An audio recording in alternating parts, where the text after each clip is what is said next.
and talk about hose. And that was the delay. Got a couple of hoses here. I'll show you what we're going to use and why. Okay, obviously working on the transmission cooler. This right here doesn't say what it is on it, but this is power steering return hose. That's what they classify it as. And I don't know how well it's coming out in the thing, but you could see the padding is very tight. Okay, actually all these are considered pretty much the same. This is Gates 5/16 transmission cooler hose, and if you look, a lot of cords in it, very tight. That's not the only thing to go by, but okay. Then you have Gates 3/8 hose, transmission cooler hose. Okay, a lot of cords, very tight. Then you have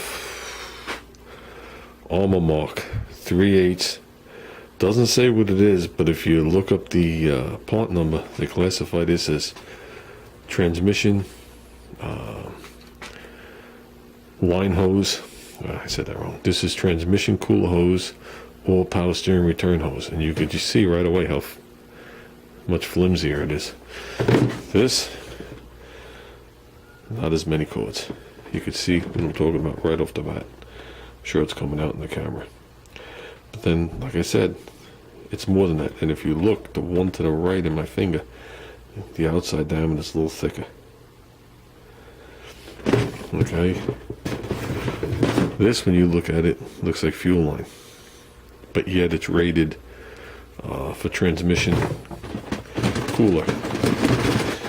Okay, now here's the difference. There's some of the Gates part numbers if you want to buy a 3-foot section rather than buy it by the foot like the rest of these.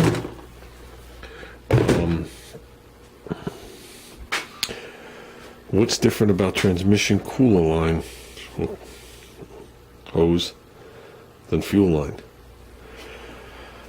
It's considered a hydraulic hose.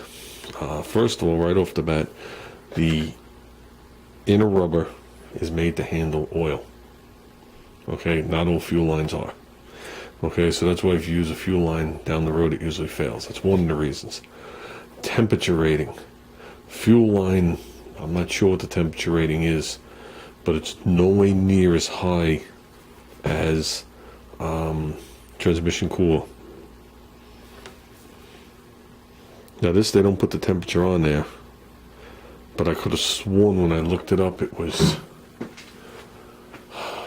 well over 300 degrees. Okay, and this has a 400 psi working pressure.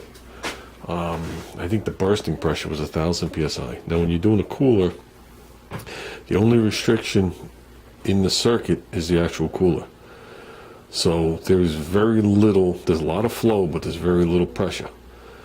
Okay, if you're just going to run it as a loop, there's almost no pressure. You're just pushing liquid. So it's not really the pressure, even though I think fuel line is only rated at 200 or 250.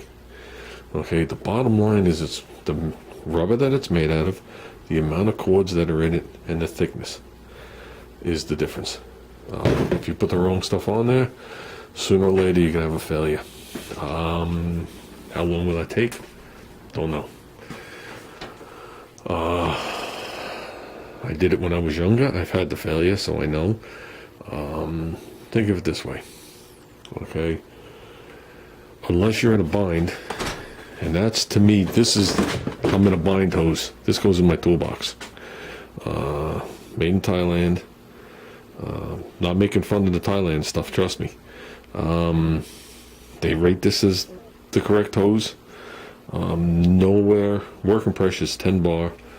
So you gotta do the calculations on that. But nowhere can I find a temperature rating on this. You can clearly see the cords. Okay, the material is clearly thinner. The cords are right at the outer part of it. Okay, that's why you can see them. So the rubber's a little thinner. And there's clearly less cords. So there's more chance of a rupture in between. I mean, you could physically see the diamond in between. You could put, I don't know, what's that, a 1/16 of an inch in between the openings, as opposed to the other ones being obviously much, much tighter. But that's a good toolbox item.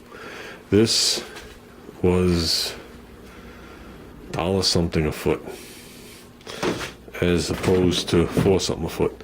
So this is actually double the price of this.